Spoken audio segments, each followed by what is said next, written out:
Any questions? I have a couple questions. We'll start with the short one. We have a product at the store. It's called Menopause. It's basically Salvia officinalis. So customer feedback one day was that it really helped with her anxiety, not only the hot flashes, but anxiety. Would you attribute that as a direct result of that herb, or as an indirect result of her body cooling so she's less anxious? Well, first of all, having not used the product, and you said it was called Menopause, and there's only one ingredient in it, Just salvia. Salvia officinalis. And there's no question that salvia is a cooling herb. And when it cools, it usually cools the liver, Right.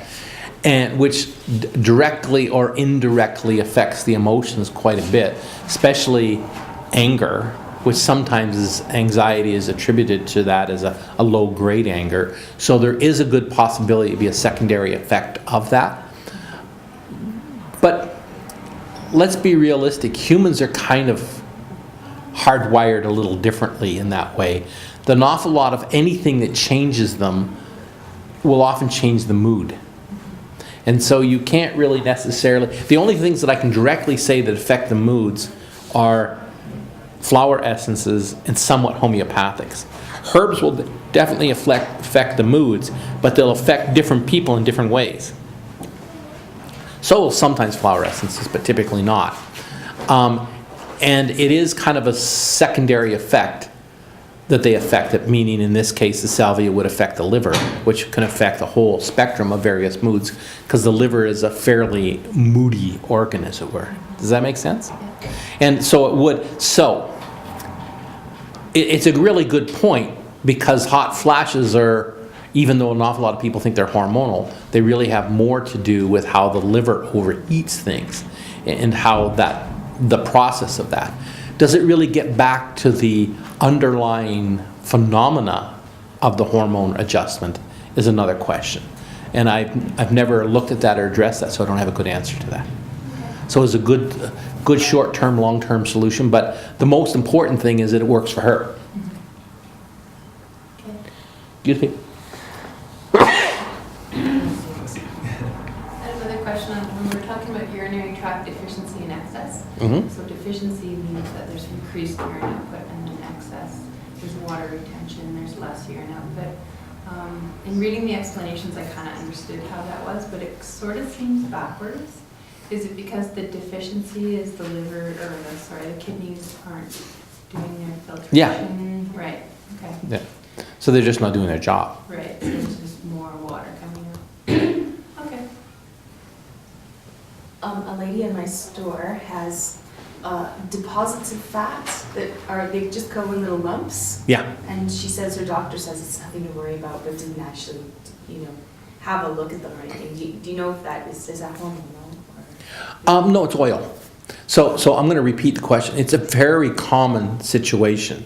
And people can get it at any age, but it seems to come around the mid-30s more than anything else. But I've certainly had, 15-year-old boys have it, or even, 12-year-old girls. I don't think it's hormonal at all. It's a fatty acid thing, or should I say, and so it's idiopathic, meaning nobody has a clue. I mean, only idiots know, and there's no idiots in this class, so we don't know. No, just kidding. These phenomena are fat deposits. From a holistic point of view, the theory is these are oils that are not functioning properly for the body, and so the body wells them off and deposits them. Sometimes they come and go.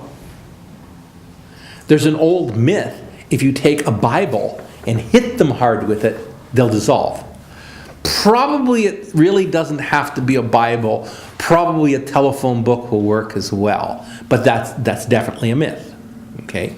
So really what they are appears to be as sacs of fatty acids. Sometimes if you give a person enough of the right fatty acids, they seem to dissolve over a period of time. Sometimes a person will have them for their whole life. The most significant thing is when you feel these, are they smooth or are they rough? If they're smooth, no problem. If they're warty, like a frog's back, then there could be some kind of growth or some kind of cancerous phenomena. But no matter what, it comes under that classification we've been using over and over of AMA. right? It's stagnated energy. Typically, and definitely almost always, there's nothing to be concerned about. The body's already taken care of that. So it's taken some fatty acids and kind of insisted it. So really, the only known way to get rid of them is surgically. But they will sometimes spontaneously disappear. So if you did a detox? If you did detoxes, they might go down a little bit, but I've had people who've had them for very long periods of time, done all kinds of detoxes, nothing's happened, then all of a sudden one day they're gone.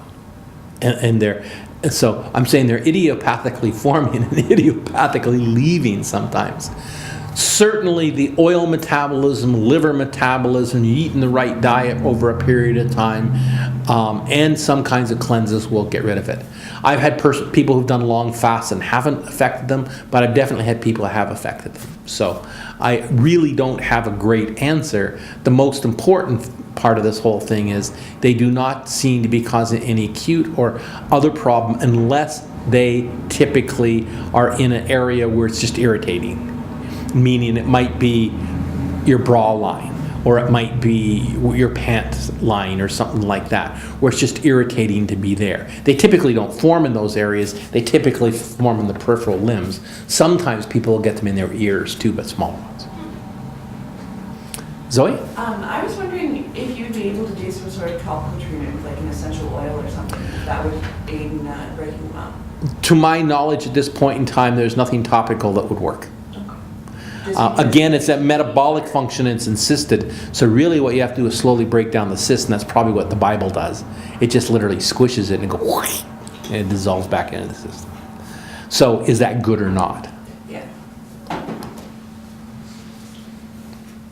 So I doubt that any kind of essence oil or essential oil topically will fix it.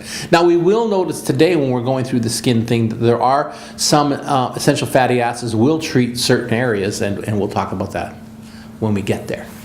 Any other questions?